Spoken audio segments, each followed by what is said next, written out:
There once was a man named Gold Roger who was king of the pirates. He had fame, power, and wealth beyond your wildest dreams. Before they hung him from the gallows, these were the final words he said. Our perspective is yours for the taking, but you'll have to join us first. We left everything we debated at the Yonko table. Ever since, pirates from all over the world set sail for the Grand Line, searching for the Yonko table, the table that will make their dreams come true.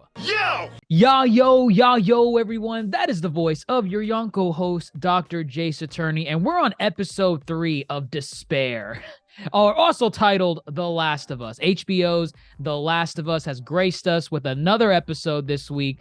And, oh man, dare I say, this is so far what I would say an instant where the show did it better than the game. There's a lot to dissect with episode 3, a lot of good stuff to dissect, but with me, as always, is fellow Yonko, Grandmaster Who. Grandmaster, I don't see any dried tears on your face. Were you stoic this entire run of episode 3? I don't see dried tears on you. So what are you I trying have to my say? tissues. I Where? brushed them away. Where? Away. Where's your tissue I already box? did it. No. No, I didn't cry, but it was a very well put together episode. I'll get into it more, but definitely no, I like episodes of shows like this. This is what I like. I like this. I think this is an episode that many will praise as we head towards the end of The Last of Us, because this is only like a third of the way. Yeah, Yep. Only a third of the way. But we are not alone in this endeavor, folks. We have Supernovas here to deep dive The Last of Us as well. Yeah. And let's get into it. So, episode 3. This is the Frank episode, or no, the Bill episode. I guess the Bill and Frank episode. The Bill and The Frank Bill and episode, Frank show. which Yeah. is this is funny because being a Last of Us fan, having played the game beforehand, going into this episode, knowing the character that we were going to see, which was Bill, I was just thinking, oh, this is the Bill episode. This is where they meet Bill. He's from the game. He's one of those survivors that, keeps people at a distance. But, he's a survivor. He's strapped with equipment, weapons, all that jazz. But in this instant, they did something a little different. I would say very different from the game.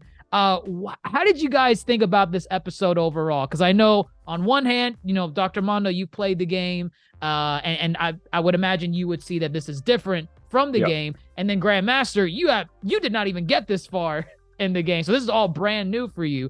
What did you guys think overall? I guess going back and forth. So I would say like 5 out of 5. 5 out of 5, perfection. Like I absolutely love this. It was very different from the game in one key thing, but it just meshed in so well, and it went so well with the overarching theme of the show, or at least what we're seeing right now. That it just meshed in perfectly, and no action in this episode yet. Nada. Nothing. Yet There was one action Well, scene. there was like a little. Like there 3 was minutes. 3 minutes tops. 3 minutes, but I was hooked to the screen. Like the entirety. Like I don't even know the runtime of this episode, but I think it was like 7. This was one of the longer ones. Yeah. yeah, like it felt that it was like more than an hour, but at the same time, it flew by. I had no idea. It absolutely flew by. Right. So really great acting, and just like wow, fantastic episode. So who's the actor playing Bill? Bill is Nick Offerman from everybody's Parks and Rec. favorite Parks and Rec. Ron Swanson, Ron Swanson. and Okay. Frank is played by Murray Bartlett. For those unfamiliar with Murray, he is an HBO alum. He is in season 1 of The White Lotus, where he plays the manager Armand. And oh my gosh, he just came off an Emmy win too. Oh, he won an Emmy. Recently? Yeah, for his role as Murray. Yeah, In White Lotus. in White Lotus. Yeah. Oh. I did not recognize him. What? Because of the beard. No, I just didn't recognize him. Well, yeah, How the does White he look Lotus. in your background? Like if you move to the side. This is how he looks in the White Lotus. Okay. Okay. Yeah, so he doesn't rock a beard. So I did not nor long hair. So I did not recognize him at all. But yeah, like Dr. Mondo said, it's I thought, in shows like this where it's like post-apocalyptic, and you kind of go in with the mindset of expecting kind of more of the action, the gore. You don't come in thinking we're gonna have a slow episode like this. When I say slow, I mean, it's not action heavy at all. Like it did not. But this was love found in a hopeless place. Calvin Harris and Rihanna. And it was just so excellently done. I love the jumping between time periods. I just love, and then again, thematically speaking, when you just think of it, the grand scheme of all what is going on in this world, it makes you feel some type of way during certain scenes, and we'll talk about it. But yeah, it was just an overall. This is a great episode.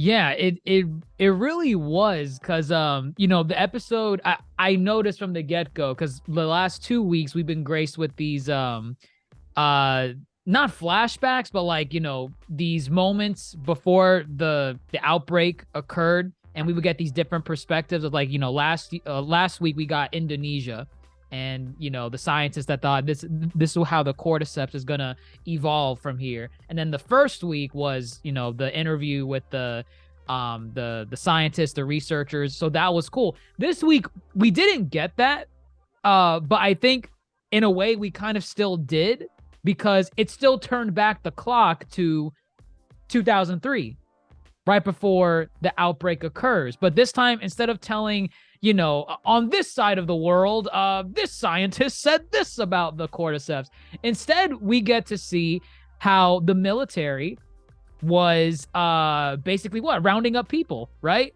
to go to these QZ zones, and they would evacuate these whole cities. And if they didn't have enough room for you at a QZ, even if you weren't infected, they just off you right there in a ditch. And what a shot!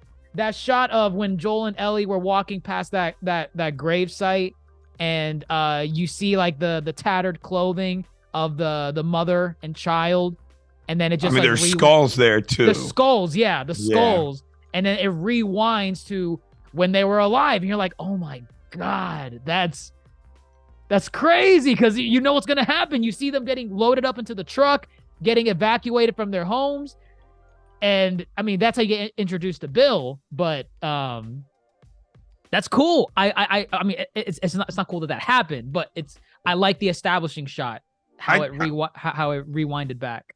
I think what you have here, and again, this is something that most adaptations don't strive to do, is that you have, from what everybody has said, this is pretty one-to-one. But there are gaps here where we can expand the lore, we can expand on, the mythos, and explore other avenues of what's going on. And it's a really creative choice, I think, to do it like this, because again, a lot of sequences in video games may not translate as well as some others when it comes to adaptations. So it's like, well, do we just add fluff, or do we kind of again build? And they had this excellent opportunity to build. But before we get into 2003, I really did again, I like when they put things in perspective. Ellie was not born before the outbreak, so her freaking out about a plane, right? Her freaking out about a plane. I appreciate characterization like that, and how Joel says you have to pay $12 for like a sandwich on a plane.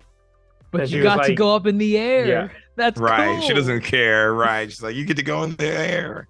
Or yeah. So yes, I think it is very good for the writing team to be like, let's explore that. That's a gap. Let's fill it. You know? Right. That's an element to Ellie's character that I feel like a lot of people really, really like, because she was born during the outbreak. So she doesn't know what society was like before all this chaos happened. So when she's freaking out about, wow, you rode in a plane up in the sky, it's like all these other crazy things that she's probably into that you're like, wow, Joel is that only connection to that past of when things were normal that he can provide for her for potential bonding moments. Because you can imagine, I mean, you saw what happened later in the episode at the very end when they got in a car. We'll say that for the end, but when they got in a car, she was freaking out. She was like, whoa, a car. What's like a a fucking seatbelt? spaceship. It's like a spaceship. Oh man, spaceships. Don't even get me started. that'll you say spaceships, that's something later. That's something later.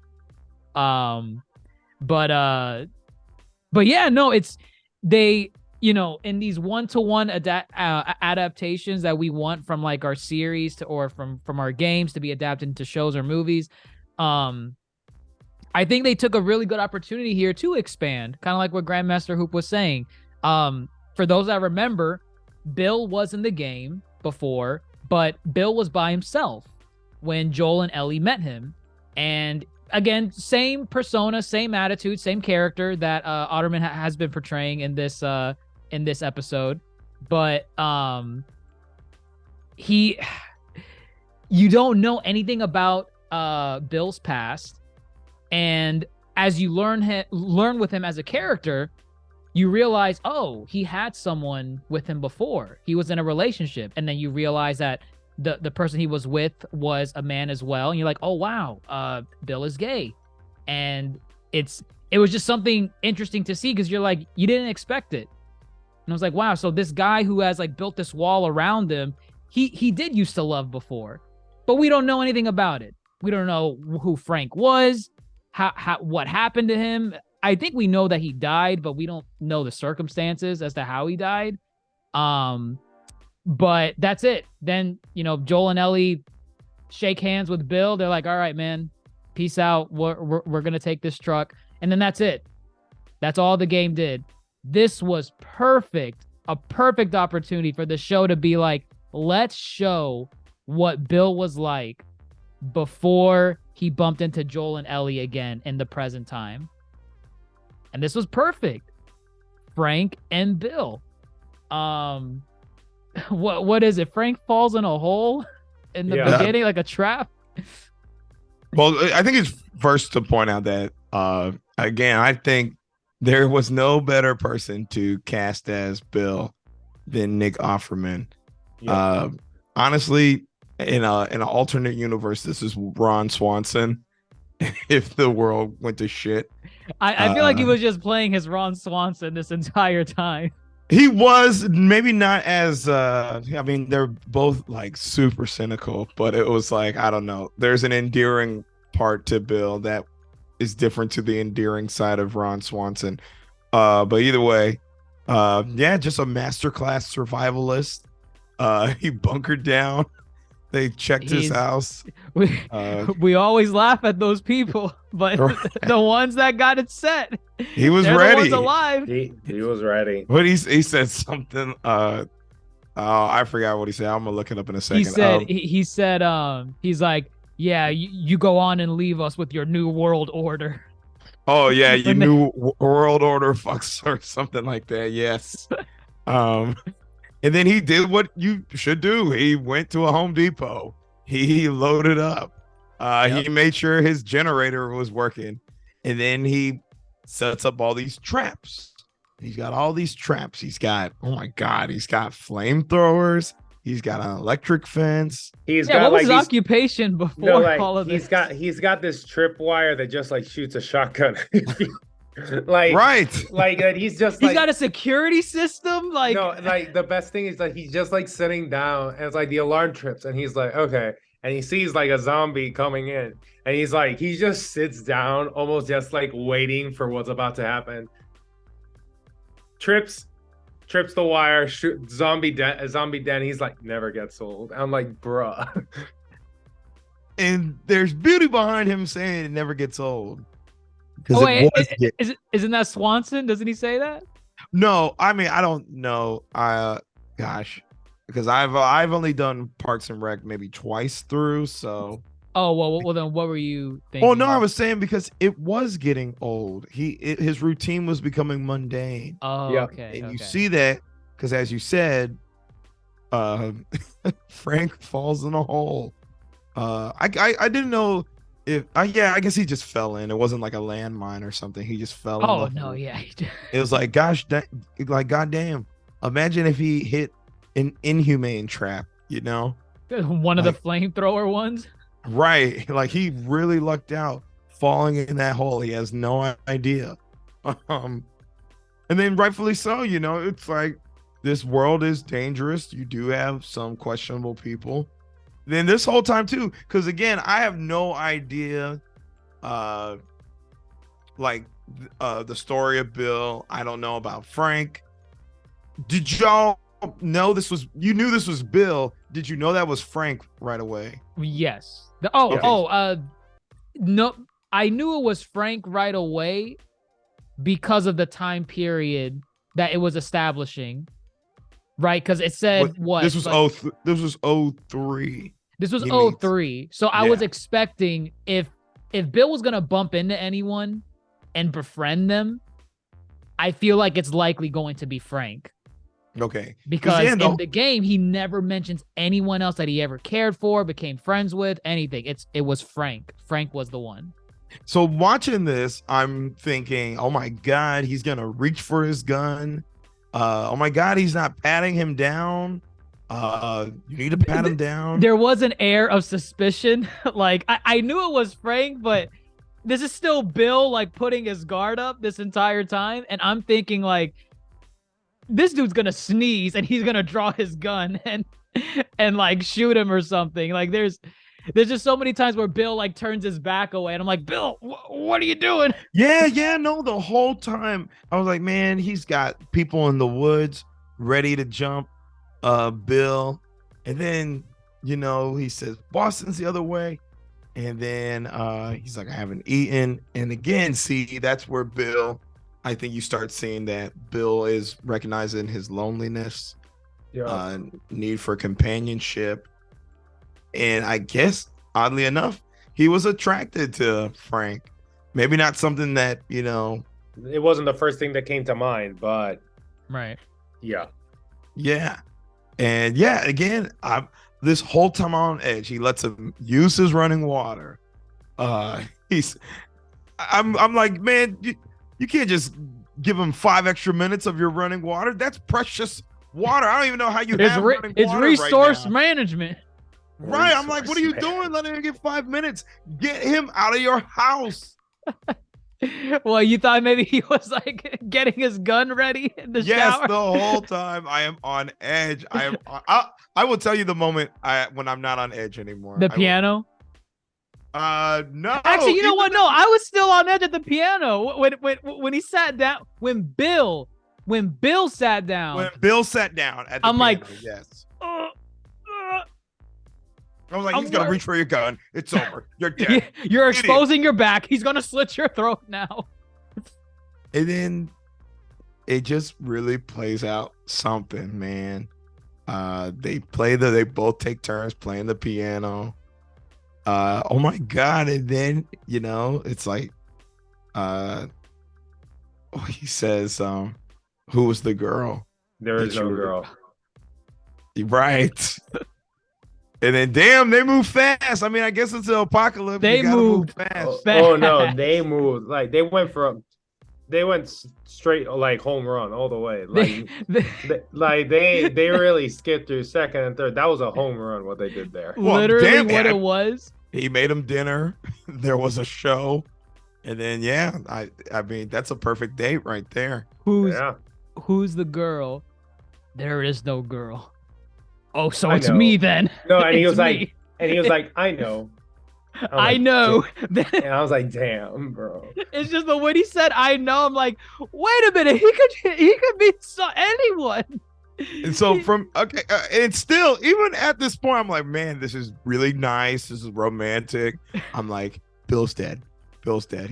When he said, go take a shower, I was like, no, you can't turn your back on him. You thought he was gonna get loaded up once he went into the shower? Yeah, I thought he was gonna ransack his stuff and then hightail out of there. Right, But no, he's waiting in the bed for him. Look at that.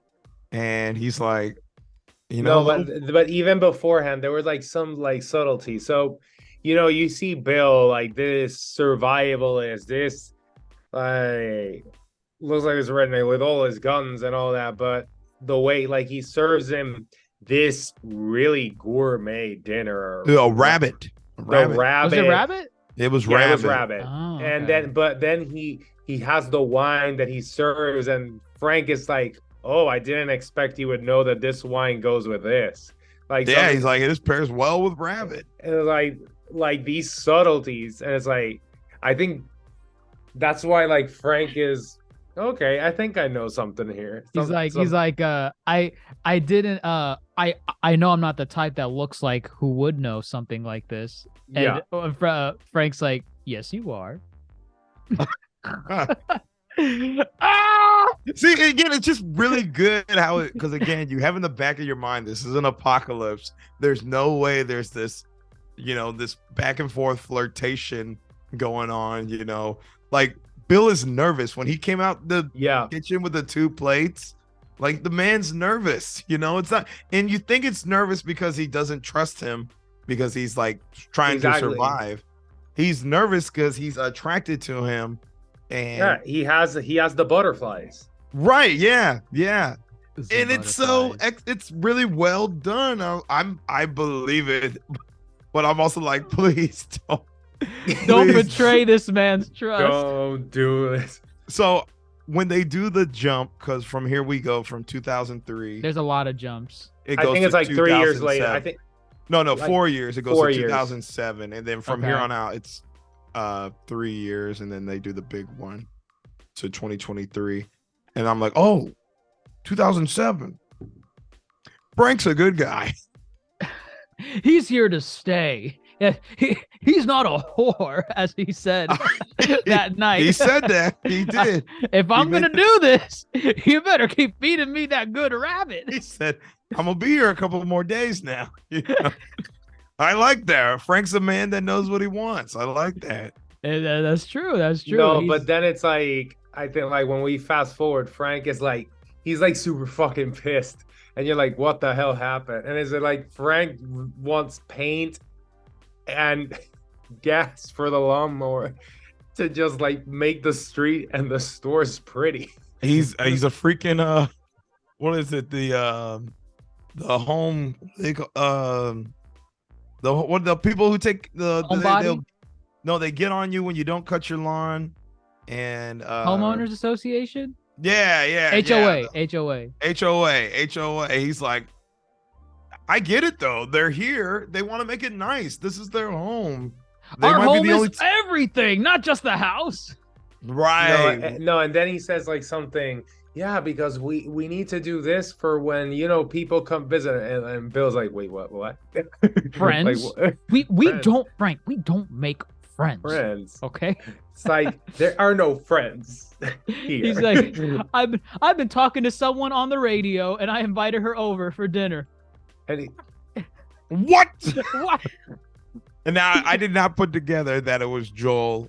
Oh yeah, you wouldn't. Yeah, you wouldn't know. Like in the game, you never know like how Joel and Bill know each other. You just know that they have a past. They're acquaintances. They get along fine. They're not at each other's throats.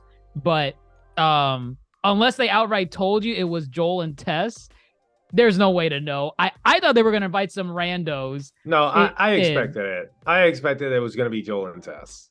Oh, I 'cause, I to giggled when I establish the relationship between them. Yeah, I expected it. I giggled when they showed that it was Joel and Tess, because here you got Bill, who probably, doesn't want. I mean, he's already said he doesn't want anybody. No, but coming. that also tells you a lot. It's like, so that was 4 years after. So Joel and Tess, they knew each other for a shit ton of time. Yes. Yeah. Yeah.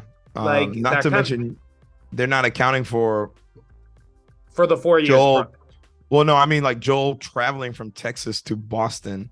Exactly. Like, Right. yeah, that's a good chunk of time that we have not seen either. But you got Joel and Bill are like mirrors of one another, Yep. and Mhm. same thing with Frank and Tess. They are very hopeful. They're Oh very yeah, Tess. Tess was very hopeful. yeah. Yeah. And I like forgot about that. Tess and Frank were just like, we're the best of friends. We're gonna Yeah, Honestly, they were. it's- I thought Tess was playing a game at first because I never saw Tess that like optimistic. She's really just like, oh yeah, show me your what was it that Frank went into the house for? It was like, yeah, let me show you our wine collection or something. I don't know. They went to but the house for something. And Yeah, and, Tess was like excited, like, ooh. And- They went in. Bill I was like, over here. Bill over here's like, Frank, don't show that, Frank. Frank. And then it's like that awkward. Oh, okay, now I'm across from this dude. Get that gun out of my face. Right. and it makes perfect sense. Again, I get it. They're skeptical. He's always been a survivalist. Joel's gone through some shit, and he's seen Right. firsthand how bad this could be. I get it. Again, I'm team Joel and Bill. I'm like, you should not be that trusting of people Ooh, right off rip. okay. I that's how I feel. But then again, I think it's good to have a balance in your life. I guess in a in a world like this, where you have someone to remind you that there can be glimpses of hope and glimpses of happiness despite all the bleakness that is going around. There's always some beauty, even in the darkest and ugliest of places. Oh my gosh, isn't that the quote in the first episode that's tagged on the walls? Like What? something about the dark and the light. Oh, maybe it was like a firefly. Yeah, I think it's like a saying- firefly thing. Yeah, it's something like that. Like because like that's one of the things that the fireflies like to say to people to try and recruit them. And in the first episode, one of them tried to recruit Joel in the beginning, and Joel's like, if you say that damn line, I'm gonna bust your face in. and he shoot him away. But no, yeah, like you see even the physical manifestation of them kind of opening up to Joel and Tess, like, trying to live a normal, happy life. Because from there, because of that relationship they established with them and opened up, that resulted in what? Them being able to grow small little things like strawberries to the side. Y'all saw how Bill almost teared up. He's like, oh Jesus, these are strawberries. That's nice. I've never seen a strawberry look so good. I never the way seen a strawberry look they- so good. They cheers to a strawberry. It's a quite nice cheer. Also, they can get them medicine, which Yeah. would Right. be a very important factor to establish that trade. And also, I think it was like something with regards to the wire. yeah, 'cause, I like, mean, the man likes his traps. No, because Joel was like, I give it a year. And it's just Oh, gonna come right, on the tumbling gate. down. Right. Like Joel says, like, dude, I understand what you're doing because I'm the same as you, but we can help each other out here. It's like, you give me weapons, I can give you supplies that you don't have here, such as that thing over there. I can give you one that's gonna last your entire lives. Right. It was something where, like, Frank was getting the element of, yes, we can establish like a relationship with people and try to be friends, like have friends so that we can live somewhat of a Well, normal life. Bill was just like, Bill and Joel like was a more useful approach. It's like a business. like a business. It's okay. like Yeah. I give you something, you give me something. Right. And then like fast forward to the strawberries, like, how did you get them? Oh yeah, I traded a gun. Which gun? Which gun A was little one. A the little one. one. I was like, okay. You got a whole entire like armada of guns. You'll be fine. And mind you, and correct me if I'm wrong, that same little gun was the one that Tess was carrying. And now Joel has it, and that's what Ellie was looking at, saying, you know, now that there's just the two of us, I think I should. And Joel's like, nope. Yeah. Dare I I think say, it's that- I I'm think pretty it's the sure it's same that gun. gun. I think it Yeah. has to be that Poetic. gun. Poetic, Poetic. yeah, very poetic. And again, I think a lot of this is just really well put together. Again, we get, you know, Frank and Bill. They definitely, there's love, there's chemistry there. But you know, it's bleak living in this world. Joel and Tess prove there are people you can trust. We can, you know, we don't have to seclude ourselves and, you know, just be us two in this world. But then, you know, and then again with like the beauty of the strawberry scene, you know, it's like something so simple, but in this world, you know, that's a luxury just to be able to eat a strawberry. And then right immediately after is the raid, which Joel warned him that was going to happen. And now you see all this goodness that has happened with Frank and Joel and Tess. And then immediately after they show us, It kind of, it just reminds you this is the world where they are. yeah, right. Like, this is not like strawberry shortcake or something like that. It's like, this is a very bleak world where zombies aren't the only problem. Like, the other problem is like humanity itself. And That wall held its own though. Those It did. flamethrowers. It did. Not a single person breached that gate. Now, mind you, I hope it's equal all around his property or whatever, this little town. I hope. Oh, I would imagine, yeah. I would hope.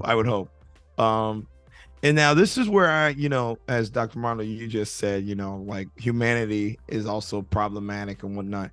And this is where I tend to draw the comparison to The Walking Dead a lot, you know. And I was thinking this whole time when I was watching the episode, it's like, you know, what is really setting this apart from The Walking Dead? And what it came down to is, I guess it's just the characterization and the depiction of characters. A lot of times when you watch The Walking Dead, those characters feel like they belong in a comic book. They don't necessarily feel that they fit a real world. Yeah, they're not, even though they're like Really? live action characters, like they're not human.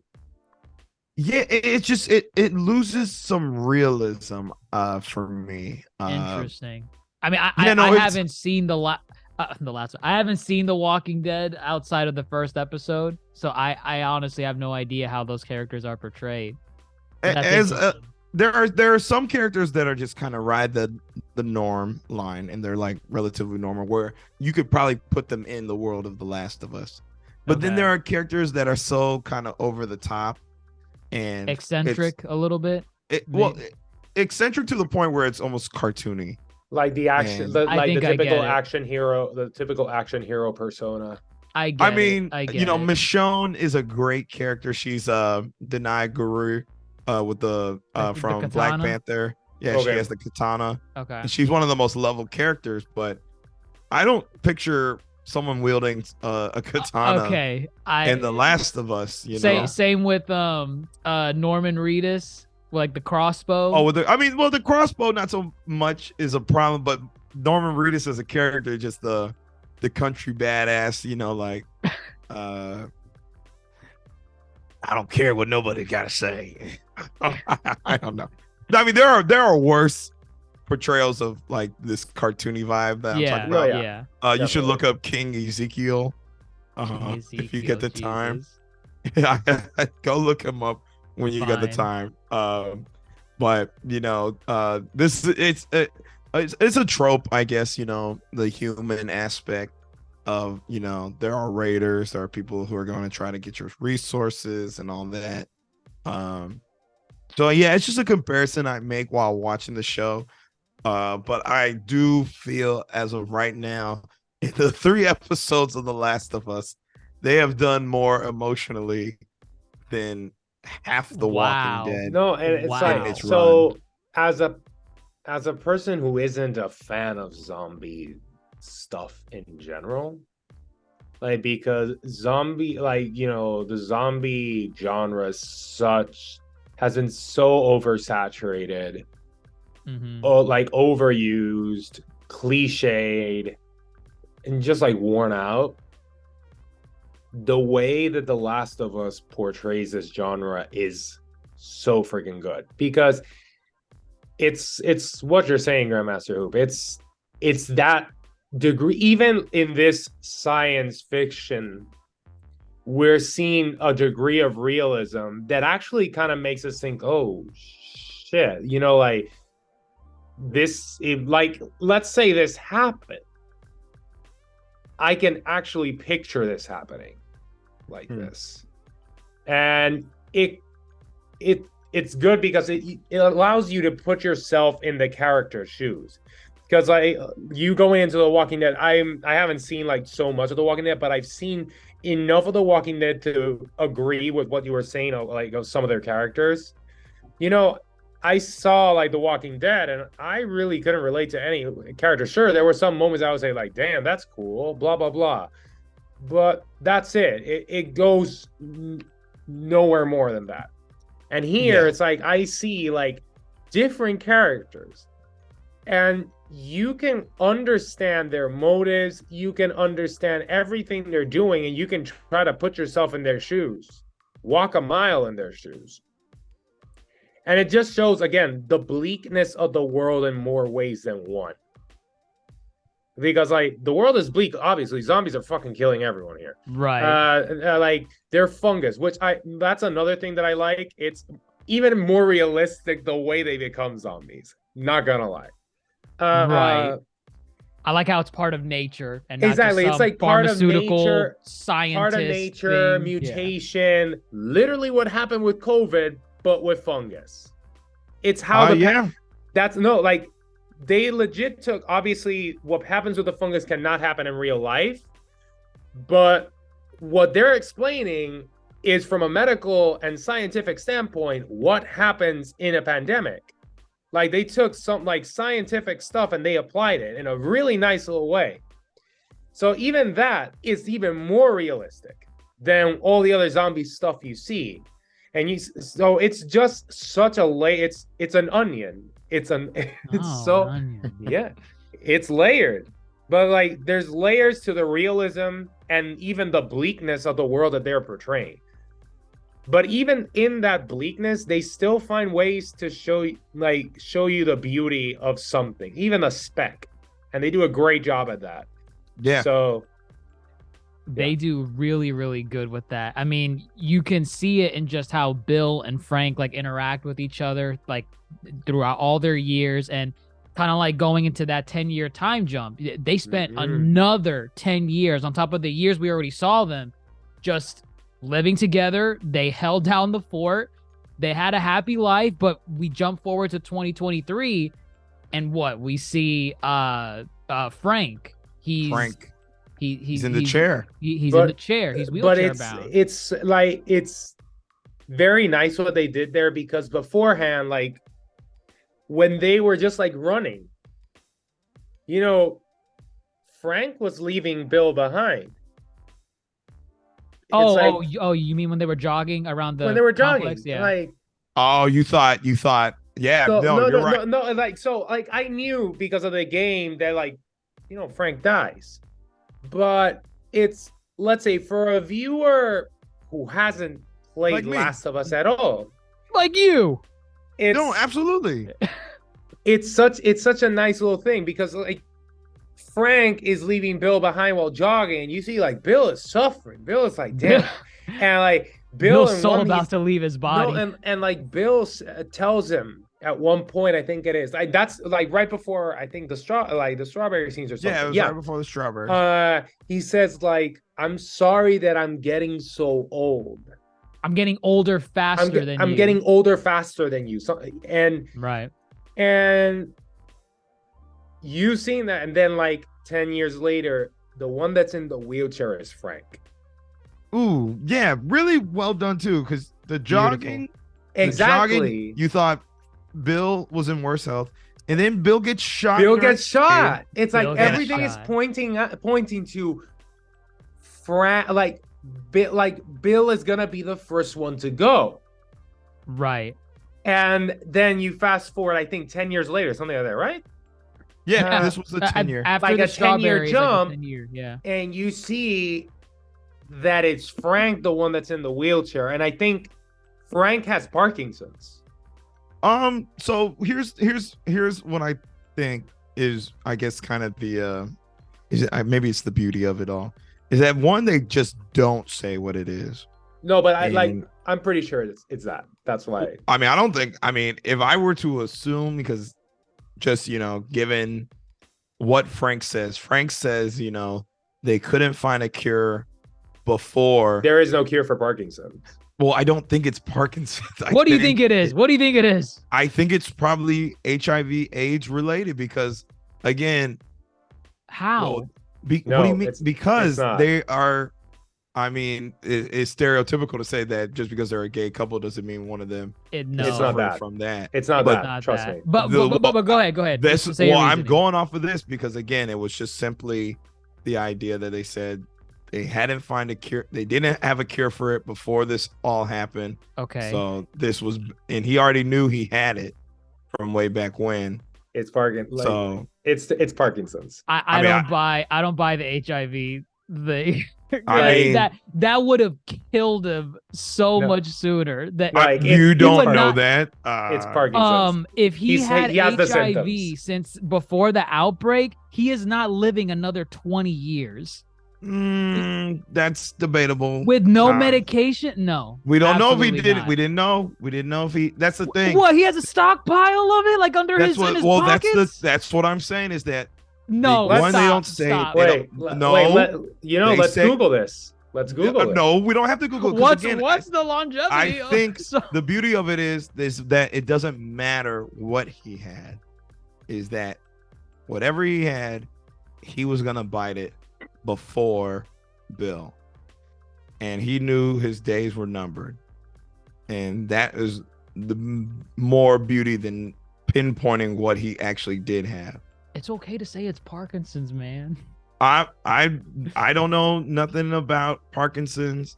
I don't know. Fine. I don't even know enough Just- about HIV/AIDS. Just I'm simply going crumble, off just the fact. crumble up the HIV notion and toss it in the trash. I'm not. I won't. I You won't. have to. I won't. It's okay if you say the beauty is that we don't know. That's But fine. again, That's fine. I think it's more beautiful that you don't know, and that it just signifies that Frank is out the door. But again, if you want to go from a medical opinion, by all Sorry. means, I feel like part of it's common sense too. I go ahead. You can run with it. But either way, his days are numbered. Yeah. Once we see him in that wheelchair, and we see No, his his struggles. Days, as in just 2, are numbered. That's what I But- said. Days. His days are No, numbered. but okay, when people say days are numbered, they don't No, actually but mean yeah, 2 so- days. But you see, like, even little things that Frank is suffering because, You see him through his daily life, like you see him through his daily life. what it's like. He's trying to like paint, but the tremors don't let him. He's going like when they're eating at the table, you see that Bill is eating, a normal meal, while Frank is eating almost a puree soup. Oh, was he? I didn't Yeah, even he was notice eating that. soup. He was eating a puree soup, and like he has a straw, like he can't, like he can barely like drink something. Like he has a straw. He has a straw. Yep. He has Wow. a straw, and that's why I saw the straw. I saw the straw. and that's when they give it, like Bill gives him the medications. All this, like he not only is he in a wheelchair, he's just like he can't enjoy life. And even when they go to sleep, the next morning, Frank is awake. like Frank didn't sleep. He didn't sleep. Right. And Yeah, that's when he says, it's like, this is gonna be my last day. right. That's when he says it. It's like Frank is suffering. And it's implied, like, you know, with this medication, whatever it is, he can continue living like, but as he's gonna proud- continue suffering. Right. And that's where he draws the line here. He's like, today's the last day. Like, I can't do it past this point. You get this moment where he's talking with Bill on the sofa. That was gut wrenching. And it's just like, it's such a very beautiful scene, because really part of like loving someone deeply is knowing when to let them go. What is it that he says? He's like, do you love me? It's like, do you love me? And like Bill is like, yes. And like, it's really like, And love me the way I want you to. and the way he wants is like, let him go. Well, he says, I want toast. I want to go down to the boutique, and you have to Yes. wear whatever I pick out. We're getting married. We're gonna get married. Which is weird. How come they waited till now? All these years Because it later, didn't matter. 20 didn't years matter. later. Marriage, at the end of the day, in this grim apocalyptic world, is It's like not- they had each other. So it's like, it never Yeah, crossed they- their minds. It's just like that ceremony of, you know, I it's a celebration, especially in such a bleak, like, and now even more bleak, because it's like Frank is saying, dude, this is my last day on Earth. I think it's a dream. He reverts back to a dream before the outbreak. Yeah. And then it's like, yeah, if it's my last day, I'm going to I want the things that even before all this happened, like I wanted, and I right. couldn't get. Right. So, yeah, again, And even like, think really again, well even in the bleakest of circumstances, aka the death of Frank, or like the impending death, there's still like there's still some beauty there. And like, yeah, and them like then having a meal, having the same exact meal as the first day they as met. the first one. Yep. Beauty. Having the same exact meal, the same exact wine, even to like when Bill serves him, what Bill does with the plate, the way When he turns it, when he turns it, everything is the same. Now, the only little difference is, other than their age, is that instead of having a table apart, they're together. Romantic. That is the only difference. It's a big Like, difference. instead of having an entire table apart, they're together. Right. And that's when, like, you know, okay, Bill, they enjoy their time, and then like the time has come, and there are two cups of like 2 glasses of wine, but instead of serving only Frank, Bill also serves himself. well, you were waiting for Bill to crush up the pills. Yeah. And put it in, and he said, "You already put it in the bottle, didn't you?" Yep. And they're going together. Yep. And he says, like, I have enough here to knock down a horse. Something like that, he says. Yeah, no, that's how much he put in there. Yeah. Like, enough to knock down a Insane. horse. So Bill takes Frank to their room, and they spend their last moments together. And then we fast forward to the future. Ellie and Joel arriving, and Ellie finding The note. The The letter. letter. The letter that To whom it may concern, but what is likely it? Probably Joel. but likely but Joel. probably Joel. Yeah. And it's Which is it- funny because it's like Joel was literally the only other person he could Yeah. think of that he would be writing this to. I would like to imagine they met multiple times outside of that one Yeah, instant no, we I saw think they- them. so. for sure they did. So That was nice. And what was it that he said in the letter? He said No, he He says said, like, "Don't come into the room." right. I left the I left the window open so we don't stink up the place.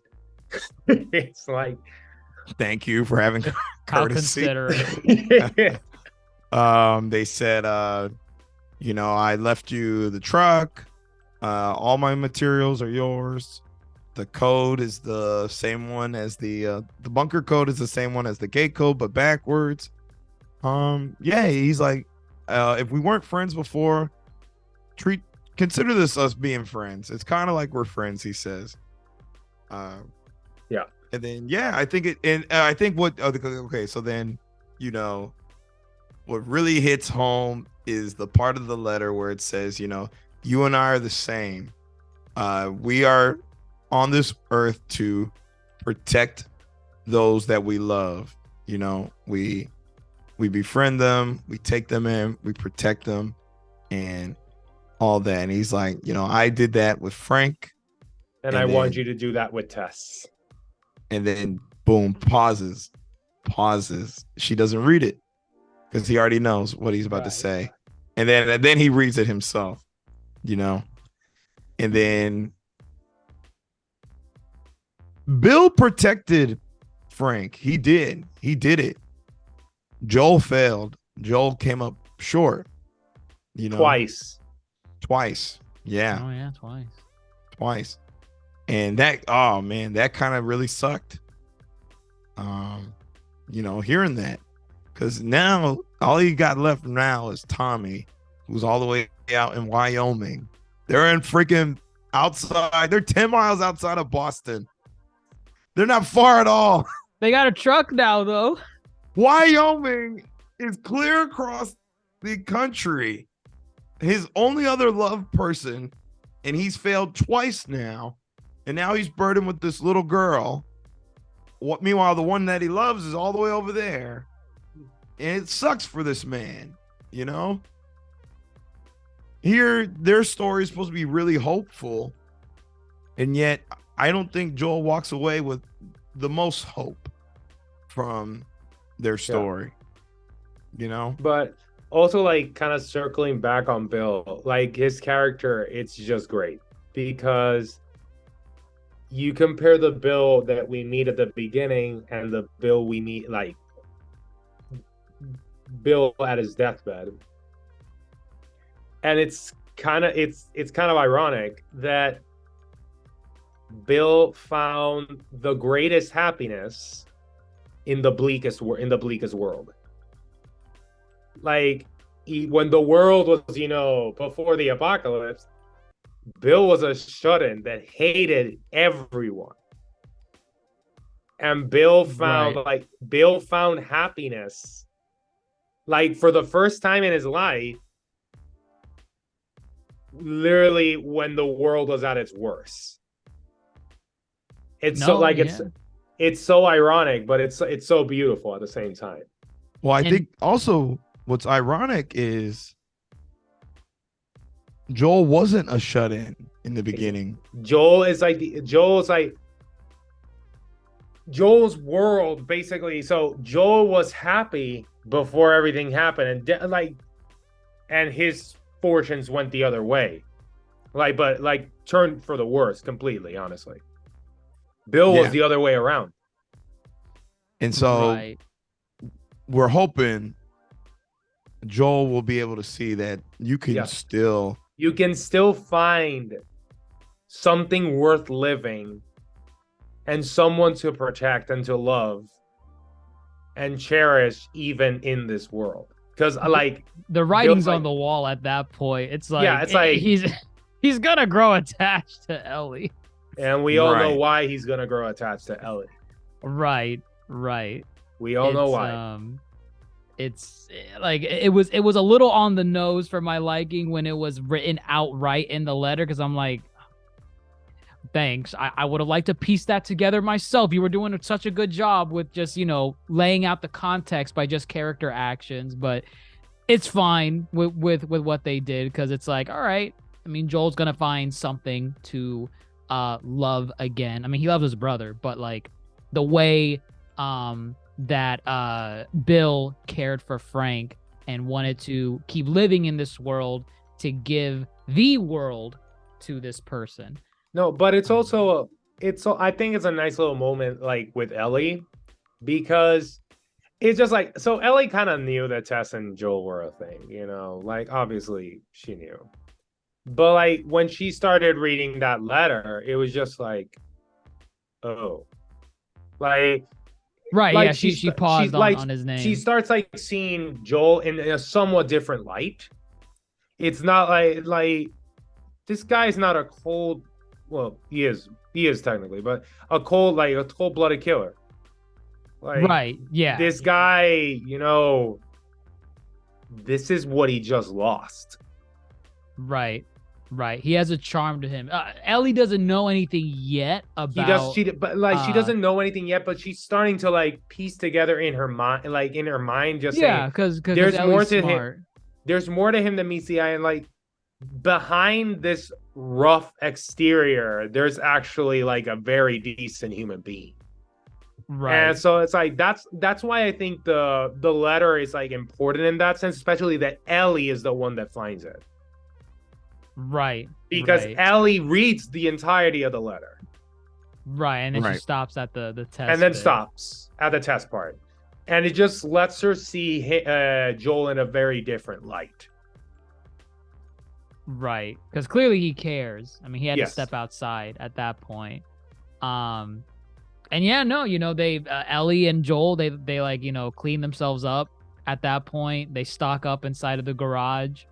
You learn that the codes with the the 80s and the 90s It's because of them. Yeah, that was nice. That was a nice. nice touch. That was That cool. was Frank. That was Frank. Frank was the one that came up with that. So and also that basically tells us that their death is extraordinarily recent. Yeah. When they put out the 80s because they put in the 80s in the first episode. Right. Okay. So, oh man, I'm kind of wondering what's the time period, because I know it's August of 2023 that they died. Think like for sure it had to be maybe like a couple of weeks, like maybe like a week. It's not a big. Again, they're only 10 miles outside. And even and also you see the food, the food plate. There were flies buzzing around it a little bit. There are flies buzzing around it, so that's been there like for a couple of days only. Right. Yeah, no, right. it's not a big gap of time. No. So yeah, and then the ending shot is like the window that they're in, of the room that they're in, with the song, them playing the song. Yep. Of them playing the song, and then that's the episode. I mean, this was a really good episode. Mean, it was fantastic. It's the one instance where I said, like earlier, the show did it better than the game. Like, you knew Bill had someone in his past in the game, but it's a game at the end of the day. Like, you have to keep the story moving. You have to keep the player invested, doing actions and whatever. So they never really went into detail on, who Frank's lover was from back then. And I don't even think how that person died either. You don't know if it was just, got sick, Raiders, whatever. They just moved on. This was a great opportunity because it's a show. You can now take the time. You don't have to worry about, oh man, the player has to go and, shotgun blast a clicker in the face. We have to hurry up. We have to get them invested again. They don't have to do that here. They can tell a story, and I think they were phenomenal with it. This to me is better than what they did in the game, and I never thought I would see that in first off any show that's adapting a game or a movie. But here we are. And see, I say, is it that they did it better than the game, or is this what adaptation should be? For example, I think both. This is they did it better. Both. Well, yeah. What I mean is, like, when I hear the phrase "they did it better than the game," it's like they did something better, or they changed up a scene and made it better. What I feel what was really done here is not that they did it better than the game, but this is what you should They want went to more be in depth. Yeah, this is what you should want to see in an adaptation, because I don't Had want they like just- a one-to-one Exactly. adaptation, because at that point I might as well just play the game. exactly, this is what you come to adaptations for. You come for this expansion. This is what we were talking about when we talked about God of War and the upcoming God of War series. From Amazon. Yeah, I was like- that's my biggest worry. Well, I said that story was so that story was so perfect in the game. If the show is just a one-to-one adaptation, I'm probably just gonna want to stick to the game. But if an adaptation does something like what they did in this episode and just give more Basically, context, so yeah, you can just like talk, like this is just me going to like where they can go more in depth there, being an adaptation. Like they can take the Kratos arriving just from Greece and meeting Faye. That is a great adaptation what you can get there. yeah, They no, could. Yeah, they could. Yeah. I guess with this, it's something where they change. First off, they change something where Bill's dead in this scenario, for the show. Bill so is Bill's not dead. alive. You meet Bill. Yes, He's You meet alive. Bill. You meet Bill. He's alive, and that's how you learn of Frank, through Bill. Like Bill just briefly mentions, "Oh yeah, Frank's dead," and that's it. And then you kill some zombies, raiders, Okay. whatever, and you move on. So if that's the case, then yes, they did it better. This was because- a change, but Yeah. at the same time, it was also an expansion because you Right. got backstory on Frank and Bill that you didn't get in the game, but also you got the change where Bill is now dead. Which, when you think about it, I feel like it's more purposeful when it's something like this, like how they did it in the show, because you meet Bill in the game and it's like, okay, here's Bill. He's cool. I like him. But in this instant in the show, I feel like it's more purposeful. I feel like it's more poetic, kind of like how Frank put it. It's romantic. It's romantic. So I think they did it a lot better in the show, but I feel like they did it better in the show because they could tell that type of story in the show. Like I feel like there's no way for them to do what they did in the show. Yeah, you can't do that in a in you the can game. Yeah, because in the game you would just honestly you lose the gamer's attention. Because Right. it's like really it's just like a huge flashback where you're really not doing much. Like I'm transporting this girl Ellie across to like Wyoming. Do I really need to know about how Frank and Bill met as I'm doing that on the PS4 or 5? Yeah, it's Uh, gonna take you out of the game. No doubt. Exactly. There's but it's a show, opportunity, bam. Exactly. And I love it. I love it for that. Yeah. And it gives me hope that, if I can say this about just episode 3 of The Last of Us, what else can I say that about for, future episodes, and hell, even a future season? Because at the time we're recording this, they basically greenlit a season 2. And hopefully The Last this of Us. also like since we like spoke of God of War and all that, right?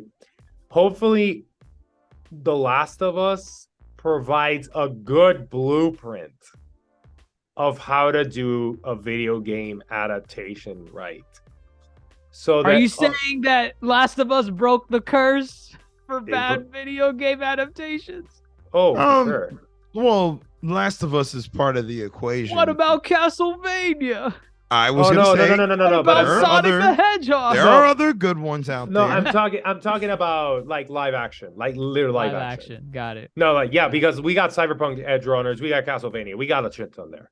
I'm talking about live action video game. This show is setting the bar for what So- I expect from here on. There were good shows beforehand about video game. Well, a few.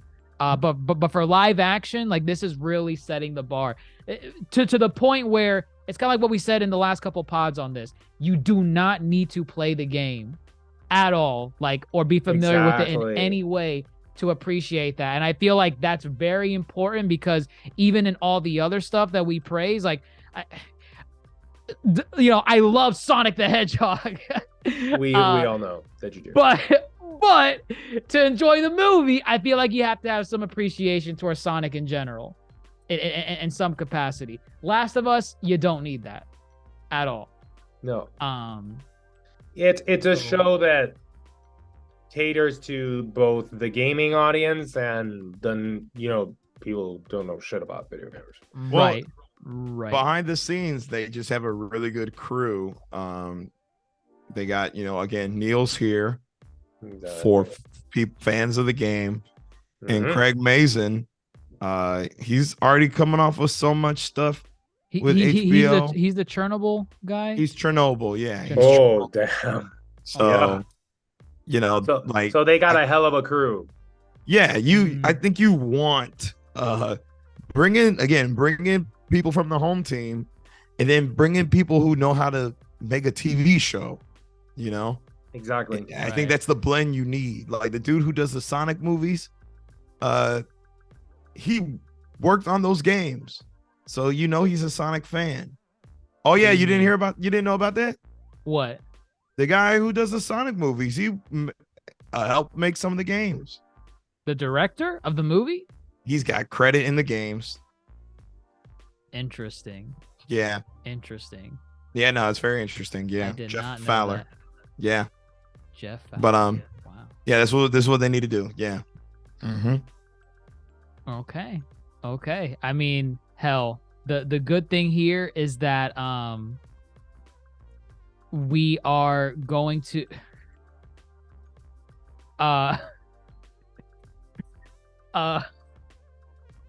What's going on? it's, are you sure Jeff Fowler worked on the games? Yes. See, I disagree, but either way, I am looking forward to The Last of Us for future episodes. And we'll see what happens. Any final thoughts on just kind of like what you're looking forward to in general for like episode 4 and onwards? Like, do you want more episodes like this, like more emotional ones, or you kind of just want kind of like not the action, but like next week is looking like an action episode. Like they're going to get raided by raiders. So what do you guys I'm here for the expecting? ride. I'm here Like- for the ride. Yeah. I like going in like where I went in for this one, not knowing what they're gonna give me. You give me what you give me, and I'm here for it. Yeah, I'm really here for the ride. I love what they're doing. I love that to a certain extent, everything they've done, like in these 3 episodes, each episode has been different than the prior one. And it's been Right. like each of them has had their own flair and their own little sparkle to it. And yeah, each of them could stand on their own. Right. And that's like a hallmark of a great show, that each episode in itself is great, and when you mesh them together, it's even more fantastic. So I'm here for the ride. Like, For the ride. I'm very much like that my Sunday nights have another show that I'm like dying to like watch the next episode. Can't wait for next week. That's the beauty of this show. But yeah, I think that's all we have to say on The Last of Us for episode 3. Let us know what you all think in the comments below. Did you like this expansion of Bill and Frank compared to the games? Do you care that they made, a significant change where Frank is dead? Oh, I'm sorry, not Frank, but Bill. Bill is dead now, as opposed to being alive in the games. And how are you liking The Last of Us so far? I feel like 3 episodes in, you should have a pretty concrete idea of what type of show this is trying to be, and just kind of how to judge future episodes from here on out. Let us know what you all think down in the comments below, wherever you're listening to us on, whether it be Apple Podcasts, YouTube, Twitter, Instagram, TikTok, Spotify, at the Yonk O Table. If you want to check out our gaming side, check out at Dr. Jason Turney on Twitch. We will catch you next week, folks. We have to mention this. Speaking of The Last of Us, the original actress of Tess from the Oh, yeah. games, and Oh, Wershing yes. Right. passed away today. So rest in peace, and regards to her family and kin and friends and all that. Definitely worth saying. We're saying. She's part of the equation. We don't get to enjoy this show without her original performance in those games. Right. Everyone played their role. Yep. So But we'll catch you next week, folks. Yonko host Dr. Jay's Attorney, fellow Yonko Grandmaster Hoop, and Supernova Dr. Mondo signing off. Take care.